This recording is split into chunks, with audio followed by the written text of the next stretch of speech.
আজকে আমাদের বাধ্য করেছে সংবাদ সম্মেলন করতে, আমাদের দাবিটা তুলতে।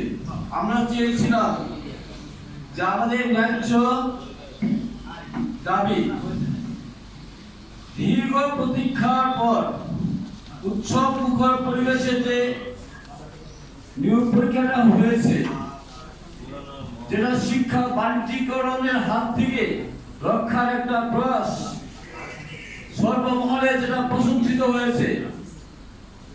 আমরা চেয়েছিলাম যে সেই উত্তীর্ণ, লিখিত পরীক্ষা উত্তীর্ণ আমাদের সহযাত্রীরা মৌখিক পরীক্ষার মাধ্যমে আমরা নিয়োগ পাব, এই সরকারের মহতি কার্যক্রমে অংশগ্রহণ করব, শিক্ষার মান উন্নয়নে আমরা অবদান রাখব।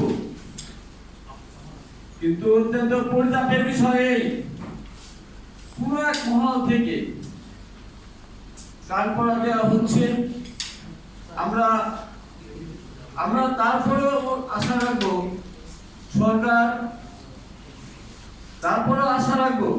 সরকার সকলের কথা শুনবেন, তারপর যেটা যৌক্তিক সেটাই সিদ্ধান্ত গ্রহণ করবেন।